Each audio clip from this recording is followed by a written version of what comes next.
말씀은 요한복음 6장 66절부터 71절 말씀입니다. 오늘 말씀은 요한복음 6장 66절부터 71절 말씀입니다. 제가 읽고 70절까지 읽고 71절은 다 같이 읽도록 하겠습니다. 짧아서 다 같이 읽도록 하겠습니다. 시작. 그때부터 그의 제자 중에서 많은 사람이 떠나가고 다시 그와 함께 다니지 아니하더라. 예수께서 12 제자에게 이르시되 너희도 가랬느냐? 시몬 베드로가 대답하되 주여, 영생의 말씀이 주께 있사오니 우리가 누구에게로 가오리이까? 우리가 주는 하나님의 거룩하신 자이신 줄 믿고 알았사옵나이다. 예수께서 대답하시되 내가 너희 12를 택하지 아니하였느냐? 그러나 너희 중에 한 사람은 마귀니라 하시니 이 말씀은 가룟 시몬의 아들 유다를 가리키심이라. 그는 12 중에 하나로 예수를 팔 자로라. 오늘 말씀은 너희도 가렸느냐입니다. 너희도 가렸느냐 말씀으로 보도록 하겠습니다. 옛말에 유유상종이라는 말이 있습니다. 이 뜻이 비슷한 사람들끼리 무리를 이루어서 가까이 지낸다는 의미입니다. 그래서 내가 공부를 열심히 하고 또 좋아하면 내 주변에도 공부를 좋아하고 열심히 하는 친구들이 있다는 거고, 또 100%는 아니겠지만 내가 게임을 엄청나게 좋아한다 그러면 내 친구 중에 게임을 좋아하는 친구들이 옆에 있습니다. 또는 이제 운동을 굉장히 좋아한다면 운동을 좋아하는 친구들이 내 주변에 있어서 함께 어울리게 될 것입니다. 신앙도 마찬가지로 같은 공동체 안에 있다고 해도 내가 누구와 어울리기를 좋아하고 또 기뻐하느냐에 따라서 그게 100%는 아닐 수 있어도 나의 신앙의 상태 또 수준을 말해주는 것이 될 것입니다. 하나님과 친밀하고 또 말씀을 사모하는 친구와 함께하기를 기뻐하는 사람이라면 나 역시도 그러기를 힘쓰기 때문에 그 친구와 말이 잘 통하는 것일 가능성이 높습니다. 반면에 같은 공동체 안에 있더라도 믿음의 선배들과 함께 있는 것을 뭔가 불편하게 여기고 또 뭔가 공동체 선배들 몰래 다른 것을 하기를 좋아하는 친구들과 함께 있는 것을 좋아한다면 그런 친구들과 말이 잘 통할 것입니다. 오늘 본문의 배경은 예수님께서 남자만 5,000명 그리고 또 많은 무리를 먹이시는 오병이어의 기적을 일으키시고 또 제자들이 그 바다 풍랑을 겪게 되는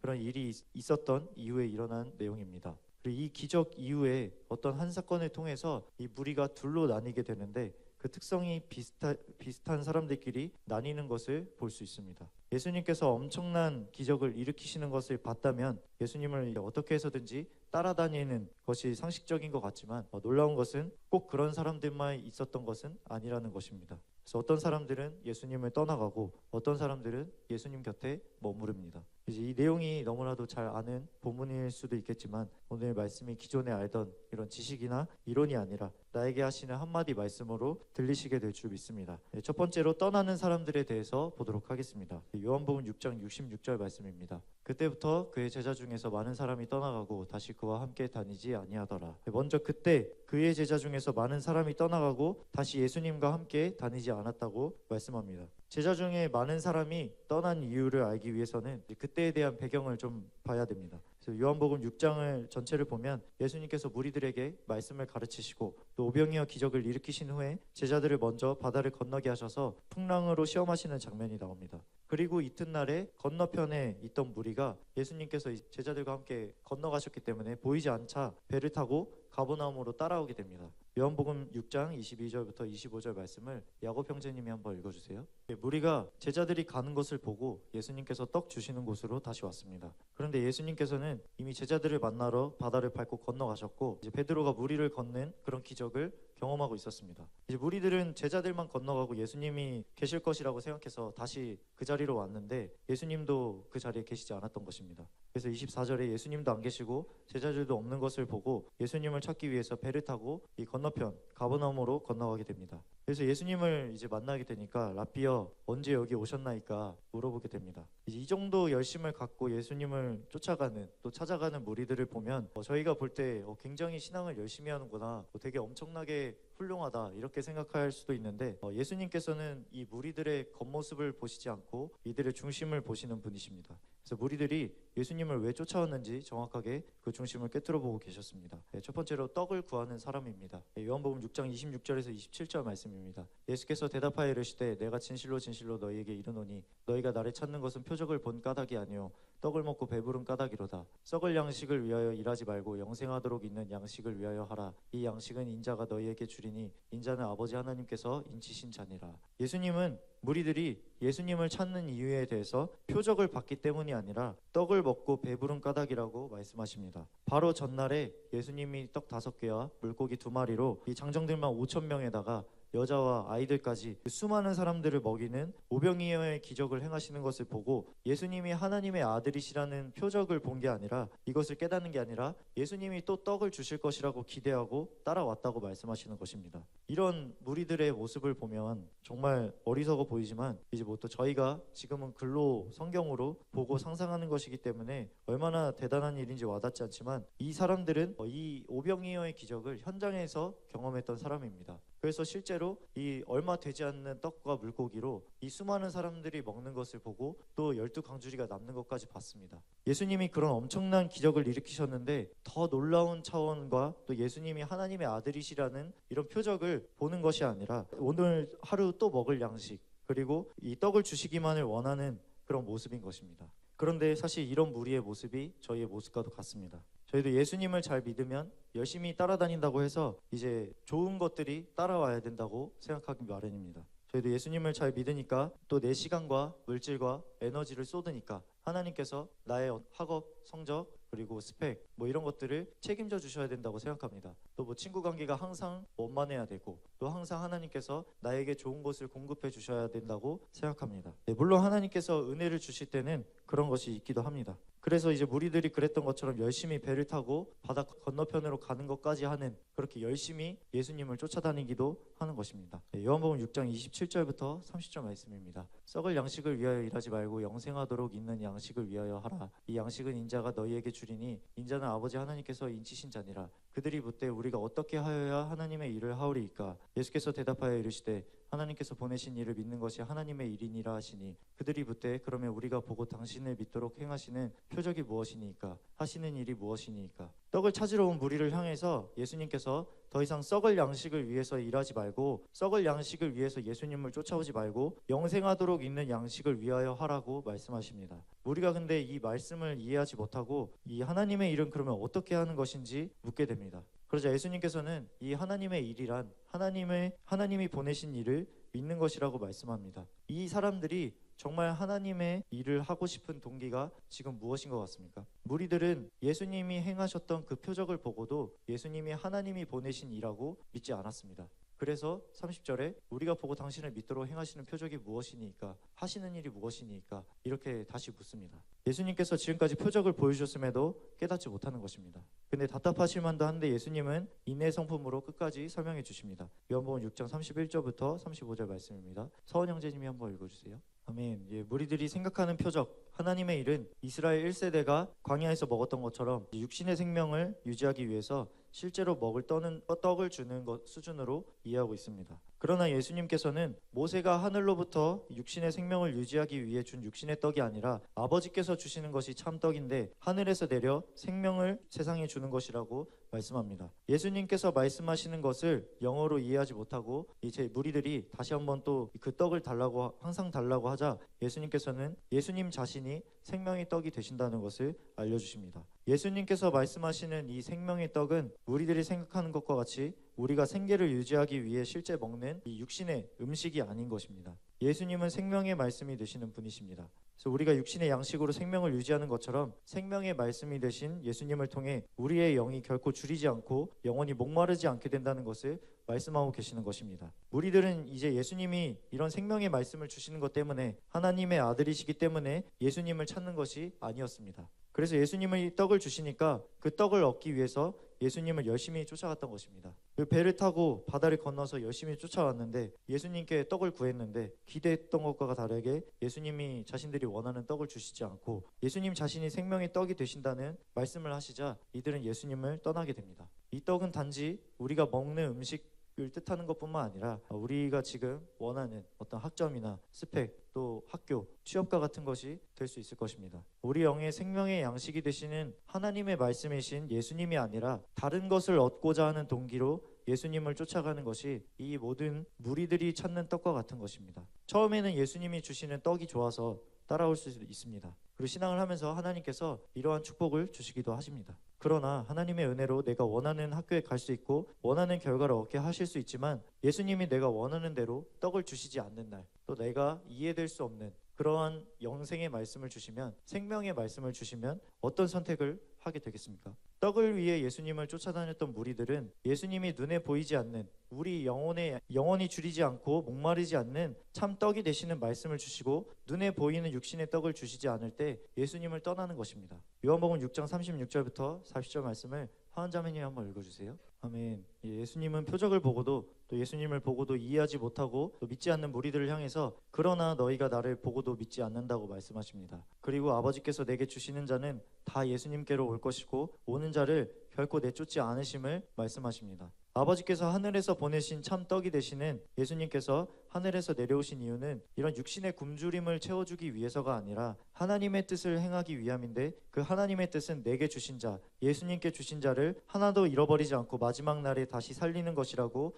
말씀하십니다. 그 아들을 보고 믿는 자마다 영생을 얻는 것이 하나님의 뜻이며 이것을 예수님께서 행하실 것이라고 말씀하십니다. 너희가 지금 하나님의 아들이신 예수님을 봄으로써 그 표적을 이미 보았고 이제 예수님을 보고 믿기만 하면 영생을 얻게 하실 것이고 오는 자는 결코 내쫓지 않겠다, 살리는 것이 아버지의 뜻이라 이것을 예수님이 행하시겠다고 약속하시는 것입니다. 그러나 이 감동적인 말씀을 듣고 예수님을 떠나는 무리들의 두 번째 특징이 또한 나타나게 됩니다. 두 번째로 인간적인 사람입니다. 요한복음 6장 41절부터 42절 말씀을 송하자매님이 한번 읽어주세요. 떡 5개와 물고기 2마리로 수많은 무리들이 먹고 또 12광주리가 남게 되는 이런 표적을 보고도 예수님을 믿지 못하는 이유, 예수님이 놀라운 말씀을 주시고 또 권위 있다는 것을 사람들이 알았는데도 불구하고 그 예수님이 하늘에서 내려온 것을 믿지 못하는 이유가 예수님이 요셉의 아들인 것을 아는 이들이었기 때문입니다. 마가복음 6장 1절부터 6절 말씀입니다. 예수께서 거기를 떠나사 고향으로 가시니 제자들도 따르니라. 안식일이 되어 회당에서 가르치시니 많은 사람이 듣고 놀라 이르되 이 사람이 어디서 이런 것을 얻었느냐,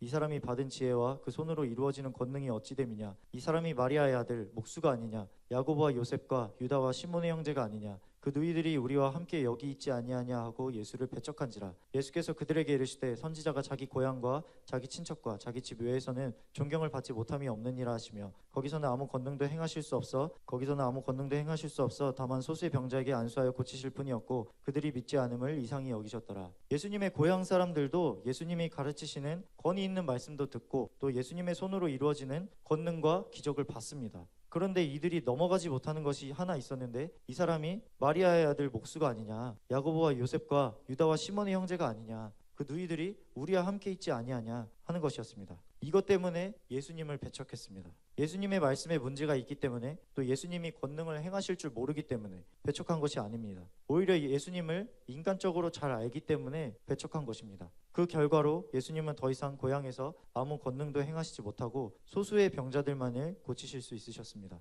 인간적인 사람은 어떤 결정을 내릴 때 중요한 선택의 기준이 늘 하나님의 말씀이 아니라 인간적인 것이 됩니다. 공동체 안에서 목자나 선배, 셀 리더와 인간적으로는 친밀하기까지 합니다. 그러나 하나님께서 믿음의 지체들을 통해 주시는 하나님의 사인, 또 영적인 멘토를 인간성 때문에 받아들이지 못합니다. 그래서 예배 때 선포되는 말씀도 이런 인간적인 친밀함 때문에 받아들일 수가 없습니다. 매번 하나님의 말씀이 선포되고 예수님이 기적을 행하시는 것을 보고도 이런 인간적인 것 때문에 자기 마음을 굳게 하고 예수님을 배척하고 말씀을 거부하는 것입니다. 그 결과 이 사람들은 예수님을 잘 안다고 스스로 생각하면서도 결국에는 예수님을 경험하지 못하는 삶이 되었습니다. 예수님을 경험할 수 있는 기회를 놓치게 되었습니다. 성경에 또한 인간적인 관계성을 대표하는 인물 중 한 사람은 요압입니다. 다윗의 대표적인 충신이었고 다윗이 이스라엘 왕이 될 때, 그리고 왕으로서 통치할 때 많은 공을 세웠던 장군이자 다윗의 측근이었습니다. 그런데 요압은 매우 인간적인 사람으로서 결정적인 순간 항상 다윗의 선택과 대치되는 행동을 합니다. 사무엘하 3장 27절부터 30절 말씀입니다. 규빈 형제님이 한번 읽어주세요. 요압이 다윗의 뜻과 반대로 아브넬을 죽였던 이유는 그의 동생 아사엘이 아브넬에 의해 죽었기 때문입니다. 그래서 자기 동생을 죽인 사람에게 살려주라고 말해주는 이 다윗이 인간적으로 너무하다고 생각할 수 있습니다. 그러나 다윗은 더한 것도 경험하고 또 용서했던 차원의 사람이었습니다. 사울이 다윗 사냥으로 수년간 자신을 죽이려고 했을 때도 이런 원수와 같은 사울을 완전히 용서했고 또 사울이 죽었다는 소식을 들었을 때 진심으로 슬퍼하면서 애통해하고 또 애곡하는 노래를 불렀습니다. 뿐만 아니라 그의 아들 암논이 이복 여동생 다말을 강간한 사건이 있었을 때 다말의 친오빠이자 암논의 이복 형제인 압살롬이 암논을 죽이고 반역을 일으켰던 적도 있었습니다. 이때도 다윗은 압살롬으로 인해서 예루살렘에서 급히 도망치고 고난을 겪었지만 자신을 반역했던 압살롬을 용서하고 죽이지 말라고 말합니다. 암논도 어떻게 보면 자신의 아들이고 자신의 아들을 죽인 사람인데 요압과는 다르게 반응을 하는 것이죠. 사무엘하 18장 5절 말씀입니다.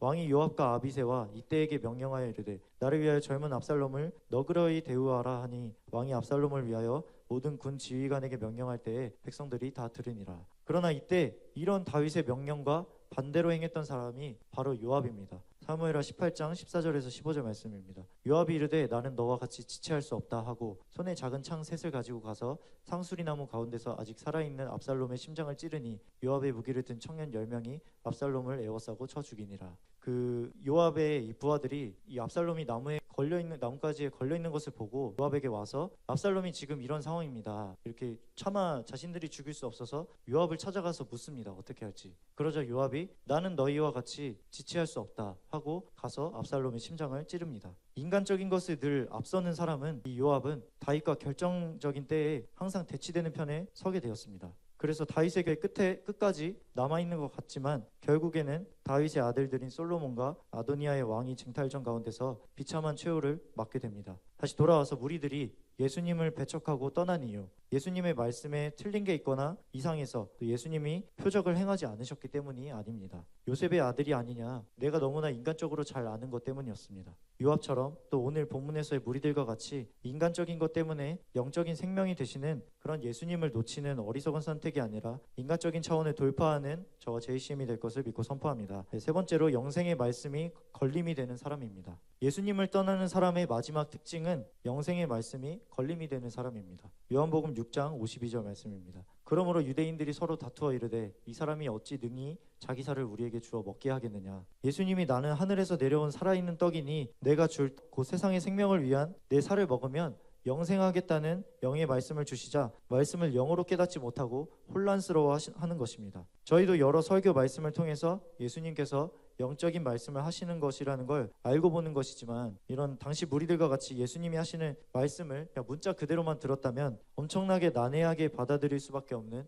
그런 말씀입니다. 심지어 제자 중에서도 여럿이 듣고 걸림이 되어서 수군거리는 것을 예수님께서 아시고 이 말이 너희에게 걸림이 되느냐고 물으셨습니다. 요한복음 6장 60절 61절 말씀입니다. 제자 중 여럿이 듣고 말하되 이 말씀은 어렵도다 누가 들을 수 있느냐 한데 예수께서 스스로 제자들이 이 말씀에 대하여 수군거리는 줄 아시고 이르시되 이 말이 너희에게 걸림이 되느냐. 아무리 예수님의 제자라고 해도 예수님의 말씀을 영으로 듣지 못하고 또 영으로 깨닫지 못하면 예수님의 생명의 말씀을 듣고 내 안에 생명으로 채워지는 것이 아니라 오히려 마음에 걸림이 된다는 것입니다. 예수님의 수제자 베드로도 그런 경험이 있었습니다. 예수님께서 제자들에게 종교인들에 의해서 고난을 받으시고 또 십자가에 못 박혀 죽으실 것을 말씀하시자 베드로가 이에 대해서 걸림이 됩니다. 마가복음 말씀입니다. 인자가 많은 고난을 받고 장로들과 대제사장들과 서기관들에게 버림받아 죽임을 당하고 사흘 만에 살아나야 할 것을 비로소 그들에게 가르치시되 드러내놓고 이 말씀을 하시니 예수를 붙들고 항변하매 베드로가 말씀을 받아들일 수가 없어서 예수를 붙들고 항변했다고 나옵니다. 오히려 예수님께 항변을 하면서 예수님이 말씀하시는 것이 가장 옳은 일, 선한 일인데도 불구하고 말씀이 이루어지면 안 된다고 하는 것입니다. 하나님의 예언적인 일이 일어나서는 안 된다고 말하는 것입니다. 이후에도 예수님께서 베드로에게 내가 나를 3번 부인할 것이라고 말씀하실 때 베드로는 자신이 주님을 죽기까지 따를 것이라고 장담하게 됩니다. 절대로 부인하지 않을 것이라고 말합니다. 물론 이 마음이 진심이었겠지만 예수님의 말씀을 받아들이지 못하는 것입니다. 예수님의 말씀을 그대로 받아들이지 못하고 걸림이 될 때 내 생각, 또 감정, 경험, 인간적인 것들을 앞세우기 시작합니다. 예수님의 말씀에 불순종할 수 있는 타당한 이유를 만들어내는 것입니다. 그러나 나의 이성적인 생각으로 이해가 되든지 또 되지 않든지 내 감정이 동의가 되든지 안 되든지 예수님이 선포해 주시는 영의 말씀은 진리입니다. 예수님의 말씀을 말씀 그대로 받아들이지 못하고 걸림이 될 때는 내가 손해를 보는 것입니다. 내 생각, 이론으로 이해되지 않고 감정이 따라가지 않아서 말씀이 걸림이 되면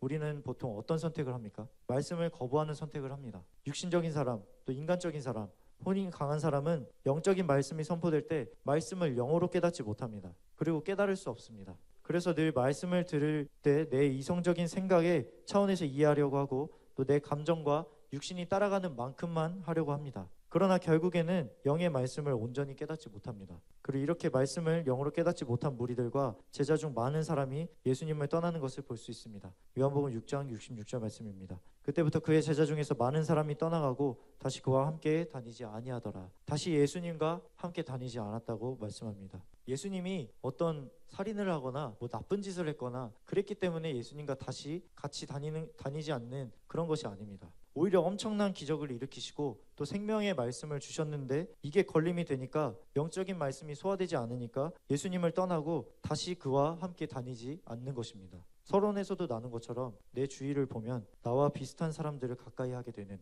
그리고 비슷한 부류의 사람들이 무리를 이루게 된다고 했습니다. 무리들과 제자 중 많은 이들이 진리가 되시고 가장 선하시고 영적인 생명을 주시는 예수님을 왜 떠나겠습니까? 자신들이 예수님을 따라다닐 때 주어질 떡만 바라는 육신적이고 인간적인 또 영적인 말씀을 들을 능력이 없기 때문에 떠나는 것입니다. 그렇다면 모두가 예수님을 떠나가느냐? 그렇지 않습니다. 수많은 사람들이 예수님을 떠나가지만 예수님의 곁에 남는 소수의 사람들도 있습니다. 이 사람들이 저희가 될 줄 믿습니다. 다른 것이 주어지지 않아도 또 이해되지 않는 말씀에 내 생각과 감정과 육신, 인간성을 십자가에 못 박는, 그래서 예수님 곁에 남는 자들이 저희가 될 것을 믿고 선포합니다. 두 번째로 예수님 곁에 남는 사람들입니다. 요한복음 6장 67절부터 69절 말씀입니다. 예수께서 12제자에게 이르시되 너희도 가르느냐? 시몬 베드로가 대답하되 주여 영생의 말씀이 주께 있사오니 우리가 누구에게로 가오리이까? 우리가 주는 하나님의 거룩하신 자이신 줄 믿고 알았사옵나이다. 아멘. 수많은 사람들이 예수님 곁을 떠나는 것을 보시고 예수님께서 12제자들에게 너희도 가르느냐? 물으셨습니다. 그리고 이때 시몬 베드로가 주여 영생의 말씀이 주께 있사오니 우리가 누구에게로 가오리이까? 대답합니다. 첫 번째로 배와 그물을 버린 사람입니다. 예수님을 떠나지 않는 사람들의 특징은 예수님께 떡을 구하기 위해서 쫓아다녔던 사람들과 다르게 배와 그물을 버림으로써 예수님을 따라다녔던 사람들입니다. 수많은 무리들이 배를 타고 바다를 건너서 예수님을 쫓아 가버나움으로 갔을 때 예수님이 이들을 향해 떡을 위해, 썩을 양식을 위해 따르지 말라고 말씀하셨습니다. 다시 한번 요한복음 6장 26절 27절 말씀 보겠습니다. 예수께서 대답하여 이르시되 내가 진실로 진실로 너희에게 이르노니 너희가 나를 찾는 것은 표적을 본 까닭이 아니요 떡을 먹고 배부른 까닭이로다. 썩을 양식을 위하여 일하지 말고 영생하도록 있는 양식을 위하여 하라. 이 양식은 인자가 너희에게 주리니 인자는 아버지 하나님께서 인치신 자니라. 예수님이 무리들의 중심을 보셨을 때 이들이 예수님을 이렇게 열심히 쫓아다녔던 이유가 세상의 유익과 먹고 사는 문제가 해결되는 것이 내게 주어질 것을 기대했기 때문이라는 것입니다. 그러나 제자들이 예수님께 처음 부르심 받은 모습은 이들과는 정반대의 모습이라는 것을 볼 수 있습니다. 지연자매님이 마가복음 말씀 읽어주세요. 아멘. 주여 영생의 말씀이 주께 있사오니 우리가 누구에게로 가오리까? 고백했던 베드로와 또 그의 형제 안드레, 그리고 세베대의 아들 야고보와 그의 형제 요한은 평생 배를 타고 그물을 던져서 자신들의 먹고 사는 문제를 해결해 왔던 사람들입니다. 그런데 앞으로도 자기 생계를 책임져줄 배와 그물을 버리는 것으로 예수님을 따르기 시작합니다. 마가복음 2장 14절 말씀입니다. 또 지나가시다가 알페오의 아들 레위가 세관에 앉아있는 것을 보시고 그에게 이르시되 나를 따르라 하시니 일어나 따르니라. 또 다른 제자 세리의 직업을 갖고 있던 레위, 또 마태라고 하는 이 제자를 부르실 때도 그 자리에서 일어나 따릅니다. 이스라엘의 민족적 배반자라는 그 세리라는 직업을 선택할 정도로 돈과 또 먹고 사는 문제에 매여 있던 마태가 예수님께서 나를 따르라 하실 때 그 자리에서 일어나 따랐던 것입니다. 떡을 먹고 배부르기 위해서 예수님을 열심히 따랐던 우리들의 동기와는 다른 것임을 볼 수 있습니다. 여러분의 배와 그물은 무엇입니까? 떡을 위해서 예수님을 따르는 무리들은 떡이 주어지지 않을 때 예수님을 떠나갑니다. 그러나 애초부터 배와 그물을 버리고 예수님을 따르기로 선택했던 예수님의 제자들은 떡이 없다고 해서 예수님을 떠나지 않습니다. 우리에게 있는 배와 그물은 사실 세상의 것들과 비교해보면 별것도 아닙니다. 세상에는 더 크고 좋은 배, 그리고 기능성이 좋은 그물을 가진 사람들이 너무나도 많습니다. 우리는 이것을 보고 저것을 얻으면 우리가 좀 더 행복해지지 않을까? 저것을 얻으면 우리가 먹고 사는 데에 좀 더 불편함이 없지 않을까? 이런 것을 부러워하고 얻고 싶어 합니다. 그런데 이 사람들을 뛰어넘기 위해서 치열하게 경쟁하며 살아가는 이것이 얼마나 미련하고 초라한지 또 어리석은 인생인지 보여줍니다. 결국에는 썩어 없어질 양식을 위해 쫓아가는 것이 된다는 것입니다. 그런 배와 그물은 언제든지 부서지고 찢어집니다. 그저 소모품인 것인 겁니다. 그러나 예수님이 주시는 생명의 떡, 생명의 말씀은 결코 줄이지 않고 우리를 영원히 목마르지 않게 하는 것입니다. 거기에 더해서 우리는 떡을 바라보는 것밖에 할 줄 모르지만 주님은 떡 5개와 물고기 2마리로 기적을 일으키시는, 우리가 예상할 수 없는 그런 수많은 사람들의 배불리 먹일 능력과 기적을 일으키실 수 있는 분이십니다. 우리가 필요한 것들은 얼마든지 공급해 주실 수 있는 분이시라는 것입니다. 지금 내 눈에 배와 그물, 떡과 같은 것이 내려놓기가 너무나도 힘든, 또 엄청나게 커 보이는 문제일지라도 작고 초라한 배와 그물을 과감하게 버리고 주님을 따라가게 되는 저와 여러분이 되시기를 축복합니다. 두 번째로 영적인 관계의 사람에 대해서 보도록 하겠습니다. 두 번째로 예수님 곁에 머물렀던 12 제자들은 바로 예수님과 영적인 관계를 맺었던 사람들이라는 특징을 가졌다는 것입니다. 12 제자가 아무리 촌동네에 살았던 사람이라고 해도 이렇게 시력까지 나쁘지는 않았을 것입니다. 그래서 무리들이랑 똑같은 눈을 가지고 명절에는 예루살렘에 가서 화려한 바리새인들과 또 서기관, 제사장들의 모습을 봤습니다. 그 사람들을 보고 사람들이 인정하는 신앙이란 저런 것이구나, 이런 것들을 보고 느꼈을 것입니다. 그리고 예수님도 어떤 모습으로 다니시고 생활하셨는지 봤을 것입니다. 그런데 나다나엘이, 예수님의 제자 중 한 사람인 나다나엘이 나사렛에서 무슨 선한 것이 나올 수 있느냐 말했던 것처럼 예수님은 나사렛 목수 출신이셨습니다. 귀족처럼 어떤 값비싼 옷을 입으시거나 비싼 음식을 드시거나 왕의 모습처럼 그런 위엄이 있는 그런 모습이 아니셨습니다. 예수님 스스로도 말씀하시기를 여우도 굴이 있고 공중의 새도 거처가 있으되 인자는 머리 둘 곳이 없다고 하셨습니다. 또 구약에서도 예수님에 대해서 예언할 때 이렇게 말씀합니다. 동준 형제님이 한번 읽어주세요. 고운 모양도 없고 풍채도 없는, 우리가 보기에는 흠모할 만한 아름다운 것이 없는 것으로 묘사합니다. 아까 예수님이 요셉의 아들이 아니냐, 이런 인간적인 것 때문에 흔들림이 되었던 것과는 그런 사람들이 보기에는 이 하나님이 보내신 이라고 믿을 수 없는 모습이신 거죠. 그래서 또 예수님의 육신의 어머니 형제들이 있는 것을, 그리고 제자들도 알았습니다. 예수님을 미쳤다 하고 가족들이 찾으러 왔을 때 예수님께 예수님의 가족들이 왔다고 얘기해줬던 사람들이 예수님의 제자들이었습니다. 그런데 제자들이 예수님의 인간적인 이런 조건들을 알고도 예수님을 떠나지 않고 계속해서 따라다니는 이유가 무엇일까요? 이들도 무리들과 같이 예전에 이 메시아의 모습에 대해서 자신들이 상상하고 있었던 모습이 당연하게 있었을 것입니다. 앞서 예수님을 떠난 무리들과 예수님의 제자 중 많은 이들은 이렇게 눈으로 보이는 예수님의 겉모습, 그리고 인간적인 모습이 예수님이 하나님의 아들이시라는 것을 믿는 것에 걸림이 되었습니다. 이것이 문제로 느껴져서 예수님을 배척하기까지 했습니다. 예수님이 아무리 생명의 말씀을 주시고 표적을 보이셔도 이러한 인간적인 문제들이 예수님을 하나님의 아들이시라는 것을 믿지 못하게 했습니다. 그런데 제자들에게는 이것이 문제가 되지 않았습니다. 똑같은 상황, 조건을 똑같은 눈을 가지고 보고도 12 제자들은 예수님의 겉모습이나 인간적인 조건이 아니라 예수님께서 행하시는 표적과 기사를 보고 또 예수님이 주시는 생명의 말씀을 듣고 하나님의 아들, 메시아이신 것을 믿었습니다. 예수님과 영적인 관계 안에 머물렀기 때문입니다. 여러분은 하나님께서 보이는 권위자로 세워주신 여러분의 목자, 또 리더와 어떤 관계를 맺고 계십니까? 어떤 것이 목자를 신뢰하지 못하게 하고 리더를 신뢰하지 못하게 만듭니까? 우리가 신뢰하지 못할 만한 겉모습이 있다고 할지라도 하나님께서 그 영적 리더와 목자를 세우셨다는 것은 분명한 사실입니다. 이 세상에서 하나님께서 세우지 않으신 권위는 없으며 보이지 않는 하나님과의 관계는 보이는 리더, 목자와의 관계를 통해 나타나게 됩니다. 그래서 리더나 목자의 연약한 부분, 인간적인 부분을 보고 하나님께서 리더나 목자를 통해 주시는 말씀, 멘토와 같은 것을 지나치지 않게 되시기를 바랍니다. 하나님 앞에 영적 관계를 맺게 될 때 어떤 인간적인 부분으로 인한 흔들릴 만한 상황이 생겨도 흔들리지 않게 됩니다. 마지막으로 예수님 곁에 남는 사람의 특징은 영생의 말씀을 듣는다는 것입니다. 요한복음 6장 68절 69절 말씀입니다. 시몬 베드로가 대답하되 주여 영생의 말씀이 주께 있사오니 우리가 누구에게로 가오리이까? 우리가 주는 하나님의 거룩하신 자이신 줄 믿고 알았사옵나이다. 아멘. 시몬 베드로가 예수님께서 너희도 가려느냐 12 제자들에게 물으실 때 주님의 마음을 시원케 하는 대답을 합니다. 주여 영생의 말씀이 주께 있사오니 우리가 누구에게로 가오리이까? 대답하게 됩니다. 베드로가 예수님을 떠날 수 없는 이유에 대해서 예수님이 떡을 주시기 때문에, 예수님이 놀라운 직분을 주시기 때문에, 위엄 있고 멋진 왕과 같은 모습을 하셔서 나에게도 그와 같은 지위를 주실 것이기 때문에 아니라 영생의 말씀이 주께 있기 때문에 갈 수 없다라는 고백을 하는 것입니다. 베드로는 예수님의 말씀의 능력을 수차례 체험했던 사람입니다. 예수님을 처음 만났을 때 빈 그물만 던지던 베드로가 자신의 어부로서의 경력과 또 지식에 맞지 않는 방법이지만 예수님이 말씀을 주셨을 때 이성으로는 이해되지 않는 그 말씀대로 던져보는 순종을 했습니다. 그 순종을 했을 때 밤새도록 잡히지 않던 이 물고기 한 마리도 잡히지 않았던 베드로의 그물에 엄청나게 많은 물고기가 잡히게 되는 것을 보면서 자신이 죄인이라는 것을 깨닫게 됩니다. 그리고 예수님께 엎드렸습니다. 베드로는 풍랑 가운데서 예수님께서 말씀을 주시면 자신이 물 위를 걸을 수 있을 것이라는 것을 믿었습니다. 풍랑 가운데서 죽을 뻔한 상황이 되면 예수님이 풍랑을 밟고 오시는 것을 만나게 되면 보통은 풍랑을 멈춰주시고 나를 살려주세요 라고 하지, 자신도 물 위로 오게 해달라, 말씀을 달라고 할 생각은 잘 안 하는 것이 상식적입니다.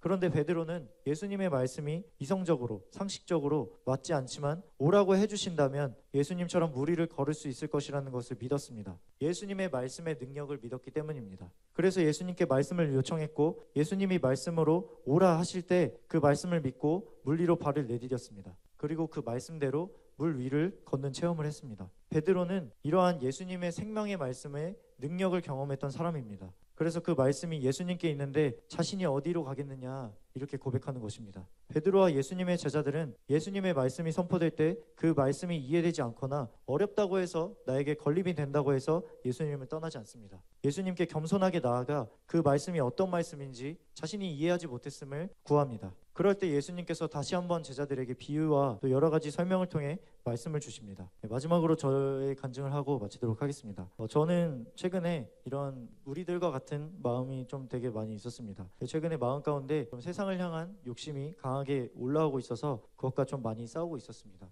그래서 남들처럼 좀 성공하기 위해서는 이런 방법 또 저런 방법으로 해야 한다는 생각을 좀 계속해서 갖고, 또 그러지 못할 때마다 좀 하나님께서 저를 막으시는 것처럼 느껴졌습니다. 하나님께서 분명하게 말씀을 통해서 저에게 어떻게 해야 될지 이런 것에 대한 말씀을 주셨습니다. 근데 제가 이 말씀을 받아들이지 못하고 제가 하고 싶지 않으니까 하나님께 불평하는 마음이 올라오게 되었습니다. 왜 나만 다른 사람들처럼 못하게 막으십니까? 이런 생각들이 올라오게 되면서 다른 사람들은 이렇게도 하고 저렇게도 하면서 성공하고 아무 문제 없는 것처럼 사는데 왜 나만 이렇게 하십니까? 이런 저의 중심이 드러나게 되었습니다. 그때 하나님께서 오늘 본문 말씀을 주시면서 떡이 없을 때 너도 가르느냐 이렇게 물어보셨습니다. 그러면서 제가 처음 임용되기 전, 공무원 시험을 보기 전날 제가 다니는 그 교회에 금요 철야 예배에서 회개의 은혜를 주셨을 때를 돌아보게 해주셨습니다. 제가 당시에 공무원 시험 공부를 하면서 하나님과의 관계를 잃어버리고 종교 생활을 하던 때였습니다. 근데 저는 제가 종교 생활을 하는지 모르고 있었습니다. 나름대로 공무원 시험 공부하면서 또 제2시험 예배도 드리고 또 모임들도 하고 하니까 당연히 하나님이 저에게 좋은 결과를 주셔야만 한다고 생각했습니다. 이 정도면, 내 신앙생활 정도면 하나님이 인정해 주실 만한 신앙생활 아닌가, 하나님이 나에게 좋은 열매를 주셔야만 하는 거 아닌가, 이렇게 생각하고 있었습니다. 근데 그때 하나님께서 착각하는 신앙에 대한 그 말씀을 선포해 주시면서 제가 열심히 하고 있다는 이 생각이 하나님께서 인정해 주시는 것인지에 대해서 좀 돌아보게 해주셨습니다. 그리고 제가 하나님 앞에서 착각하고 있었다는 것을 깊이 깨닫게 하시면서 그때 눈물로 좀 회개하는 은혜를 허락하셨었습니다. 그래서 하나님께서 이때를 보여주시면서 네가 고백하기를 네가 착각하는 신앙을 하고 있다는 것을 깨달았을 때 하나님께서 계시지 않으면 시험에 떨어져도 괜찮으니 다시 한번 공부를 해도 좋으니 하나님이 공부하시는 자리에서 함께 하신다면 제가 그 자리에 있겠습니다. 하나님이 계신 자리를 선택하겠습니다. 그렇게 고백하지 않았느냐 말씀해 주셨습니다. 하나님이 이 말씀을 저에게 주시는데 굉장한 부끄러움이 밀려왔습니다. 그 짧은 기간 동안 그 몇 년 사이에 내가 이렇게 많이 변질되었고 하나님께 다시 한번 열매와 떡만 원하는 그런 신앙으로 변질되었구나 느끼게 되었습니다. 최근에 계속해서 하나님께서 저에게 말씀을 주고 계시는데 다른 사람들처럼 그런 눈에 보이는 것이 아니라 하나님의 말씀을 믿음으로 하나님의 때에 하나님의 방법으로 채워주실 것을 믿음으로 따라가는 것에 대한 것이었습니다. 근데 제게 믿음이 따라가지 않으니까 계속해서 하나님께서 어디에 계신지 또 무슨 말씀을 주시는지 이런 것은 안중에도 없고 계속해서 흔들리고 세상 사람들이 앞서 나가는 것을 보면 이 흔들림이 많이 되었습니다. 근데 하나님께서 믿음의 길, 특별히 말씀대로 사는 삶을 살아가는 것은 좁고 협착하기 때문에 많은 사람이 가지 않고 편안하지 않다. 그리고 실제로 눈에 보이지 않는다라는 말씀을 저에게 주셨습니다. 그래서 사람들이 가기를 원하지 않고 또 가는 사람들이 많지 않은 그 길을 가야 한다고 말씀해 주셨습니다. 그리고 그 십자가의 길, 좁은 길을 네가 걸어가겠느냐 저에게 강요하시는 것이 아니라 선택을 주셨습니다. 저의 욕심이 이제 결국에는 제가 원하는 것을 하겠다고 하는 것을 뛰어넘어서 하나님께서 저에게 주신 말씀을 믿음으로 사는 삶을 떠나게 한다는 것을 깨닫게 되었습니다. 그래서 매일 새롭게 올라오는 욕심과 싸우면서 십자가에 못 박아 죽이고 예수님의 말씀을 선택하는 삶을 결단하게 하시고 도전하게 하셨습니다. 출애굽기 33장 말씀입니다. 창혁 형제님이 한번 읽어주세요. 이스라엘 백성이 1절부터 3절을 보면 하나님께서 이스라엘 백성들에 대해서 약속의 땅에 들어가라, 그러나 내가 너희와 함께하지 않겠다고 말씀하십니다. 그 이유가 이스라엘 백성이 모세가 시내산에 올라가서 하나님의 말씀을 받고 있을 때 그 밑에서 금송아지를 만들고 제사를 지내고 있었기 때문입니다. 하나님께서 이것으로 말미암아 크게 진노하시면서 약속의 땅에 들어가라, 다만 너희와 나는 함께하지 않겠다고 말씀하십니다. 그러자 모세가 하나님께서 지금까지 함께 하신 것으로 우리가 주의 백성인 것을 구별했는데 하나님이 함께 가시지 않으려거든 이곳에서 올려보내지 말라고 말씀합니다. 15절 16절 말씀을 지명 형제님이 한번 읽어주세요. 모세가 이 하나님 앞에 자신은 하나님이 함께 가시지 않거든 이곳을 약속의 땅에 들어가지 않겠다고 말씀합니다. 주님과 함께하여 있기를 택하는 것입니다. 저희였다면 하나님이 약속의 땅에 들어가라 하시고 좋은 결과, 좋은 열매 주시겠다는 당연히 들어갈 것을 선택할 수도 있을 것 같습니다. 그러나 모세는 이 가나안 땅에 들어가는 것, 약속의 땅에 들어가는 어떤 열매와 또 좋은 성공보다 하나님이 함께 하시는 것을 더 기뻐하고 그것을 선택했습니다. 이방인이 아니라 하나님이 지금까지 애굽에서 이끄시고 광야에서 불기둥과 구름기둥으로 함께했던 하나님의 백성,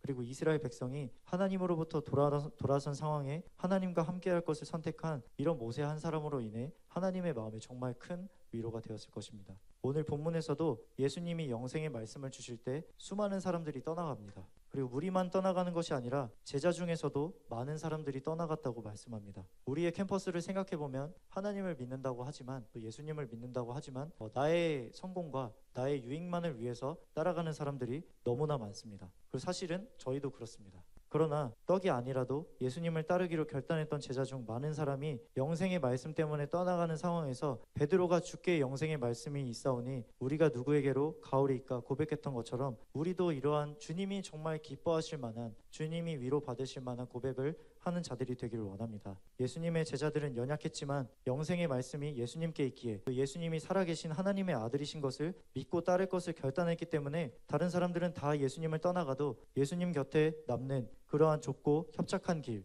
예수님의 말씀을 따라 사는 믿음의 삶을 선택한 것입니다. 이 말씀은 도저히 내 말씀이 아니고 이해되지 않기 때문에 말씀을 버리고 예수님을 떠나는 우리의 인생을 택하시기보다 예수님이 살아계신 하나님의 아들이심을 믿고 영생의 말씀이 주께 있다는 것을 믿기 때문에 주님을 따라가는 삶을 선택하게 되시기를 바랍니다. 결론입니다. 오늘 말씀을 통해서 예수님을 떠나는 사람들과 예수님 곁에 남는 자들에 대해 봤습니다. 예수님을 떠나는 사람들의 특징은 먼저 떡을 위해 예수님을 쫓았다는 것입니다. 그리고 인간적인 것 때문에 예수님을 배척했고 예수님의 영생의 말씀이 걸림이 되었던 사람들입니다. 여러분 안에 이러한 특징이 있다면 이것을 이번 한 주간 돌이킬 수 있는 회개의 기회로 삼으시기를 축복합니다. 반대로 예수님 곁에 남는 자들의 특징은 배와 그물을 버렸다는 것입니다. 그리고 예수님을 주로 따르는 영적인 관계 안에 있었으며 예수님의 영생의 말씀이 이해되지 않아도 주님의 말씀이 있는 곳을 선택했습니다. 요한복음 6장 70절 71절 말씀입니다. 예수께서 대답하시되 내가 너희 12를 택하지 아니하였느냐 그러나 너희 중에 한 사람은 마귀니라 하시니 이 말씀은 가룟 시몬의 아들 유다를 가리키심이라. 그는 12 중에 하나로 예수를 팔 자로라. 예수님이 택하신 12 제자 중에서도 한 사람이 예수님을 떠날 것을 미리 아시고 말씀하십니다. 가룟 유다가 십자가 사건 전까지는 예수님을 따르면서도 버리지 못한 것은 돈에 대한 욕심이었습니다. 이런 떡을 쫓아다녔던 무리들보다 시간이 조금 더 오래 걸렸을 뿐 결국에는 그 안에 있는 중심이 십자가 사건 앞에 드러나게 됩니다. 그래서 예수님을 떠나 제사장들에게 3년 반 동안 자신을 섬겨주신 예수님을 은 30에 팔게 됩니다. 우리가 이것을 수고하고 무거운 짐으로써 감당한다고 하면 가룟 유다와 같이 중심이 드러나는 사건을 마주하게 될 때 우리의 중심이 드러나게 됩니다. 그러나 우리에게 하늘 보좌를 포기하시고 이 땅에 오셔서 우리의 죄와 허물 때문에 십자가를 감당하신 예수님을 기억할 때 어렵지 않게 바뀌게 됩니다. 이사야 53장 5절부터 7절 말씀을 다 같이 한번 읽어보도록 하겠습니다. 시작. 그가 찔림은 우리의 허물 때문이요 그가 상함은 우리의 죄악 때문이라. 그가 징계를 받음으로 우리는 평화를 누리고 그가 채찍에 맞음으로 우리는 나음을 받았도다. 우리는 다 양 같아서 그릇 행하여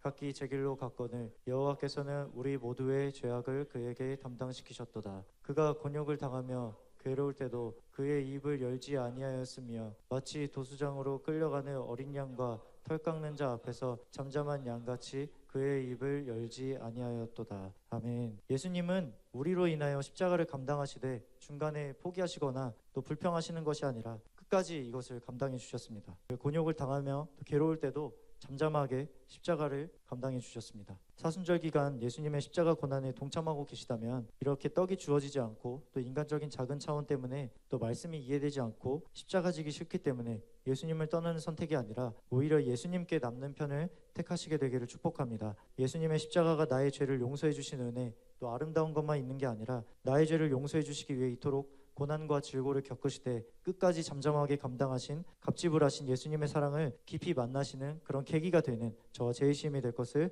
믿고 선포합니다.